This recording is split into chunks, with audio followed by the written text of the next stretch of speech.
नमस्कार, आप देख रहे हैं ब्रेकिंग बिहार। अभी हमारे साथ है जदयू के पुराने नेता कह सकते हैं जितेंद्र नीरज, जिनकी पकड़ जो है, जिनको कहा जाता है कि यह एक सामान्य कार्यकर्ता है, ज़मीनी स्तर के कार्यकर्ता है, लेकिन जिस प्रकार से इन दिनों जदयू में उठापटक चल रही है, इन पर इल्ज़ाम लगाकर आरसीपी सिंह के गुट का इनको माना जाता है और लगातार यह जदयू की मजबूती के लिए, भ्रमण के लिए जाने जाते हैं अपने काम के लिए। लेकिन जब इनके जैसे कार्यकर्ता पर भी निलंबन की गाज गिर सकती है, वैसे में जदयू के अंदरूनी गुटबाजी से इनकार नहीं किया जा सकता है।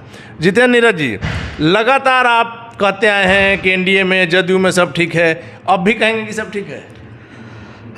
ये दुर्भाग्य है कि जदयू में जो कुछ भी हो रहा है और या जो कुछ भी किया और करवाया जा रहा है, ये जदयू के सेहत के लिए और पार्टी के लिए अच्छा नहीं है। और आपने अभी कहा कि आरसीपी सिंह के खेमे का होने की वजह से, अरे भाई, तो हम आरसीपी सिंह के खेमे के हैं, तो उमेश कुशवाहा जी किसके खेमे के हैं? इनको भी तो आरसीपी सिंह ने बनाया था, आपको भी बनाया था। अलग बात है कि आपकी निष्ठा अब आज के डेट में क्या है, नहीं है, पार्टी के लिए भी आपकी निष्ठा है कि नहीं है, अब तो इस पर सवाल उठने लगे हैं। लेकिन जितेंद्र नीरज जी, माना जाता है कि मुख्यमंत्री नीतीश कुमार के सबसे करीबी अगर कोई व्यक्ति हैं तो वो आरसीपी सिंह हैं। लगातार कई विभागों में साथ काम किए, कई दशक का दोनों का दोस्ती रहा है। आरसीपी सिंह का जो कद है आपको बताने की ज़रूरत नहीं है। वैसे में आरसीपी सिंह ऐसे व्यक्ति जो दूसरे को टिकट बांटते हैं, उनको राज्यसभा का टिकट नहीं मिलना, हम लोग शुरू से कह रहे हैं, आपने भी इस बात का विरोध दर्ज कराया था कि नहीं टिकट मिलेगा, आप लोग इंतजार कीजिए, लेकिन अंततः आरसीपी सिंह का टिकट कट गया। देखिए, यही सवाल पार्टी के सभी कार्यकर्ताओं के अंदर भी उबाल ले रहा है। सभी कार्यकर्ताओं को यह बात लग रहा है कि आरसीपी सिंह जी ने जब से हम लोग देख रहे हैं पार्टी का आरंभ के काल से, माने हम समझते हैं 25 साल से अधिक दिनों का साथ मुख्यमंत्री जी के साथ उनका रहा, और कभी कहीं कोई इनके आचरण से, इनके व्यक्तित्व से, इनके व्यवहार से कहीं ऐसा नहीं लगा कि मुख्यमंत्री जी में और इनमें कहीं से कोई बात है। तो एक वैसे व्यक्ति के प्रति जो दल के लिए हमेशा से, और जिस जिम्मेवारी को इनको दिया गया, जब प्रिंसिपल सेक्रेटरी थे, पहला जो 5 साल का टेन्योर था सरकार का, उस समय principal secretary RCP Singh ji हुआ करते थे, और उस 5 सालों में बिहार में जो कुछ भी हुआ, लैंड ऑर्डर के सवाल पर, विकास के सवाल पर, जंगल राज से मुक्ति लेकर के आगे बढ़ने के सवाल, तो उस कंसेप्ट को तो आगे बढ़ाने वाले आरसीपी सिंह जी थे, प्रिंसिपल सेक्रेटरी। उसी की कसमें आज भी खाई जा रही हैं। उसी 5 साल को बिहार देश और दुनिया में आज भी गिनाया जा रहा है। संगठन को भी कहां से कहां लेकर उसके बाद वो सरकार की बात थी। उसके बाद जब से संगठन में हुआ है, चाहे पहले राष्ट्रीय महासचिव संगठन के रूप में हो तब की बात हो, या फिर बाद में उनको राष्ट्रीय अध्यक्ष बनाया गया तब की बात हो, तो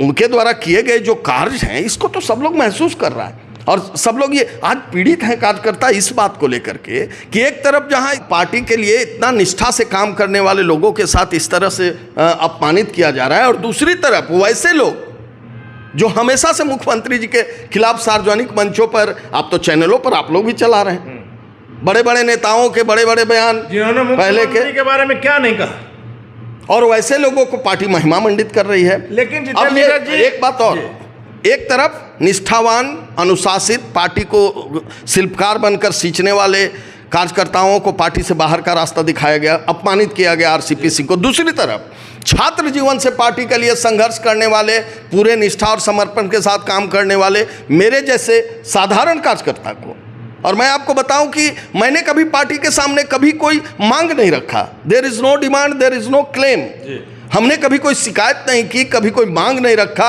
हमारे ही रास्ते, हमारे ही पीछे संघर्ष करने वाले लोग एमएलए बनते गए, मंत्री भी बने, लेकिन हमने इनकी परवाह नहीं की। मैं लगातार निष्ठा से पार्टी को सींचता करते रहे। तो मेरे जैसे निष्ठावान कार्यकर्ता को जो है एक कागज के टुकड़े पर 2 लाइन लिख के पार्टी से बाहर निकाल दिया जाता है। नीरज जी, यही जानने के लिए आज हम आपके साथ बैठे हैं कि मुख्यमंत्री नीतीश कुमार की जो छवि है, न सिर्फ बिहार में बल्कि पूरे देश में सुशासन बाबू के नाम से जाना जाता है। आज तक इतने सालों के राजनीतिक करियर पर कभी कोई दाग नहीं लगा। मुख्यमंत्री की लोग दुहाई देते हैं कि जिस प्रकार का सुशासन, इन्होंने कई ऐसा काम किया जो कि अन्य राज्यों ने भी उसका अनुसरण किया।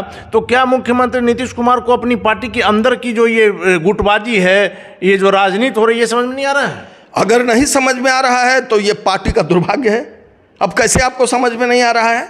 और नहीं समझ में आ रहा है तो समझना होगा। हमारे जैसे कार्यकर्ता तो भाई, अब हम लोग उस भुंजा पार्टी में तो शामिल है नहीं कि हम लोग जा करके वहाँ बताएंगे।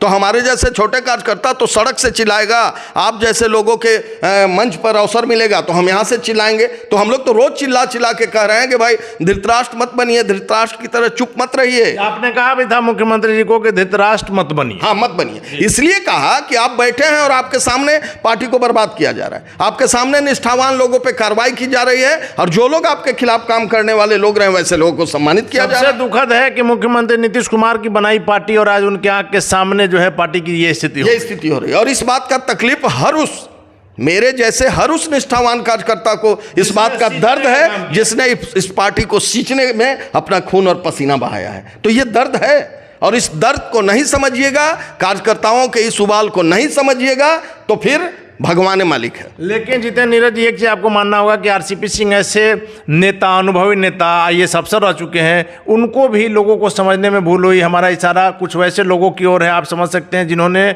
उनके पद पर रहते हुए क्या फायदा नहीं उठाया, लेकिन आज आरसीपी सिंह का जब वक्त खराब चल रहा है तो सभी ने उनका साथ छोड़ दिया। देखिए, ऐसा होता है, इतिहास इस बात का गवाह है। कुछ लोग जो दलाल संस्कृति के लोग होते हैं, इसी प्रवृत्ति के लोग होते हैं, वो पावर का दुरुपयोग कर लेते हैं। उस समय अपना आचरण से ये देखा उखा करके अपना लाभ ले लेता है। लेकिन सच्चे लोगों की पहचान, निष्ठावान लोगों की पहचान, कर्मठ लोगों की पहचान मुसीबत में होती है। और मुसीबत में जो सत्य के साथ ईमानदारी से खड़ा हो, पुरुषार्थी, तो वो होता है ना। आपने अपने निलंबन के विरुद्ध में क्या किया? देखिए, मैंने अपने निलंबन पर मैंने प्रदेश अध्यक्ष से सवाल किए हैं। आज 8 दिन हो गए। मैं फिर से आज एक बार दोहराना चाहूंगा कि प्रदेश अध्यक्ष जी, मैं फिर से आपको कह रहा हूं, आप लगातार ऐसी गलती कर रहे हैं। पहले एक महिला प्रवक्ता को आपने बिना कारण का हटा दिया, सुहेली मेहता जी की बात कर रहे हैं, वो काबिल पढ़ी लिखी प्रोफेसर, उनको आपने हटा दिया। वो बेचारी चिल्लाती रही कि भाई किस जुर्म की सजा दिए हो, नहीं बताया आप।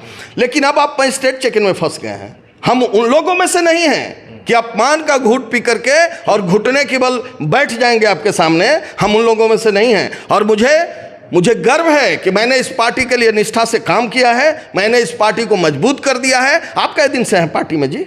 आप पहले कहाँ थे लोग नहीं जानता है, लेकिन आप पार्टी का संविधान जानते हैं? पार्टी के संविधान में कहाँ लिखा है कि बिना कारण बताओ किसी भी कार्यकर्ता पे आप एक्शन ले लेंगे? तो आप बताइए कारण, आप कारण बताइएगा ना, हमसे पूछिएगा ना कि भाई आपके ऊपर इस तरह के आरोप हैं, क्यों नहीं आपको पार्टी से बाहर निकाल दिया जाए? तो ये आपको पूछना होगा हमसे ना। नहीं तो मैं बार बार कर रहा हूं, आप अभी भी बताइए, सार्वजनिक कीजिए, और नहीं कीजिएगा मैं चुप रहने वाले में से नहीं हूं। लेकिन यदि आपकी बात, आपने खुद कहा कि 1 सप्ताह होने जा रहा है, आपने समय भी दिया था, अगर आपकी बात नहीं मानते हैं प्रदेश अध्यक्ष तो आप क्या करेंगे? मैंने कहा है, मैंने अपने पेज पे लिखा है, और मैंने अपने साथियों से, सेनानी कहते हैं, टीम सेनानी हमारे टीम का नाम है, तो मैंने टीम सेनानी को नारा दिया है, चलो सेनानी गांव की ओर।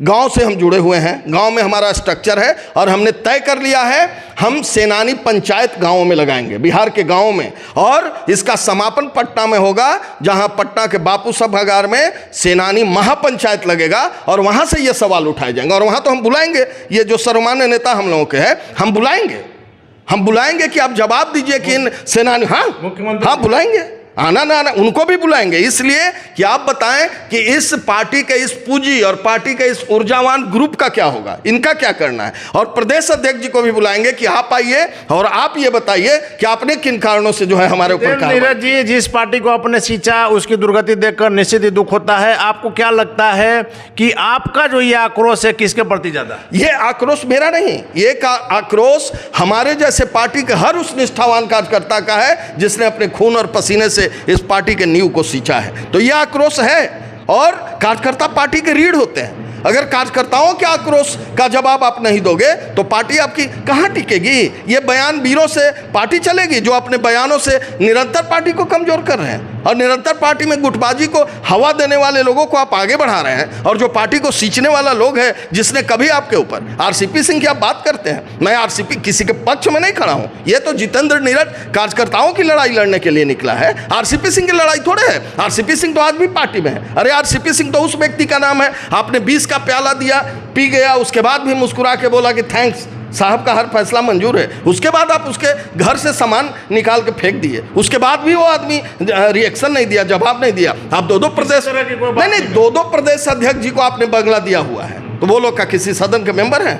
तो एक पूर्व राष्ट्रीय अध्यक्ष को आपने बंगला से भी खाली कर दिया। चलिए भाई, आपका अधिकार है, आप लोग अपना करते रहिए, लेकिन कार्यकर्ता तो सब चीज़ देख रहा है, हर भावना को कार्यकर्ता देख रहा है। तो मैं आगाह करना चाहता हूँ कि कार्यकर्ताओं का गुस्सा अगर निकल गया बाहर तो फिर पार्टी को बचाना मुश्किल हो जाएगा। चलिए जितेंद्र नीरज जी, आखिरी सवाल है कि जी ऐसा पार्टी में इनका आरसीपी सिंह का जो कद है आपसे छिपा हुआ नहीं है, वैसे में इतने बड़े नेता के पैर के नीचे की जमीन खिसक गई, आखिर कौन ऐसा व्यक्ति है जदयू में जिसने ये सारा खेल रचा? देखिए, खेल रचने वाले लोग, षड्यंत्र रचने वाले लोग, तिकड़म रचने वाले लोग जो भी हैं, मैं सिर्फ इतना कहना चाहूँगा कि आरसीपी सिंह जैसे लोग किसी कद के मोहताज नहीं हैं। आरसीपी सिंह का व्यक्तित्व, आरसीपी सिंह को तो प्रधानमंत्री पसंद कर रहे हैं भाई, और पसंद कर रहे हैं इसलिए थोड़े कि आरसीपी सिंह हैं, पसंद इसलिए कर रहे हैं कि जो जिम्मेवारी उनको दी गई वहाँ भी उन्होंने दिखाया। आपको पता है अभी असेसमेंट हुआ है, उसमें इनका मंत्रालय जो है सभी मंत्रालय से आगे अव्वल ये नंबर पे आया है। तो ये तो इनकी काबिलियत है, ये जो भी जिम्मेवारी मिलती है उसको तो ऐसे लोगों की कदर तो सब जगह है। लेकिन अपनी पार्टी में ही नहीं कदर हुई। अपने पार्टी में जो लोग कदर, देखिए ये कमज़ोर लोगों का काम है। जो लोग डरते हैं कि जो कर्मठ लोग हैं, जिनके अंदर इतनी योग्यता है, कर्मठता है, ऐसा लोग रहेगा हमसे आगे बढ़ जाएगा। तो इस तरह के कम्प्लेक्स से अगर कुछ लोग प्रभावित होकर के इनके खिलाफ साजिश रच रहे हो। नीरज जी, आपको नाम बताने में क्या दिक्कत है? अब नाम लेने में फालतू का एनर्जी क्यों वेस्ट करना? अब तो हम मुख्यमंत्री हैं या राष्ट्रीय अध्यक्ष? नहीं, मुख्यमंत्री तो सर्वमान्य नेता है, तो उनके बारे में कुछ नहीं कहेंगे। राष्ट्रीय अध्यक्ष किसी के बारे में, राष्ट्रीय अध्यक्ष या प्रदेश अध्यक्ष जो संगठन के पदों पे बैठे हुए लोग हैं, तो संगठन से जुड़े हुए सवाल हम उनसे उठाएंगे। और रही बात आरसीपी सिंह जी का, तो जब सर्वमान्य नेता के हर फैसले को आरसीपी सिंह ने ही कबूल कर लिया है, तो उस पर हमको किसी पर आरोप लगाने का कोई हक। धन्यवाद आपका। तो ये थे हमारे साथ जदयू नेता जितेंद्र नीरज जी, जिनका साफ तौर पर कहना है कि पार्टी ने इन्हें जो निकाला है उससे ज़्यादा दुख है कि इनको कारण नहीं बताया गया है, और ये हर हाल में कारण जानना चाहेंगे। और पार्टी की इस दुर्गति के लिए जो इनके अंदर दुख है वो आपने साफ तौर पर देखा। आगे क्या होगा देखना काफ़ी दिलचस्प होगा। फिलहाल आप बने रहें ब्रेकिंग बिहार के साथ।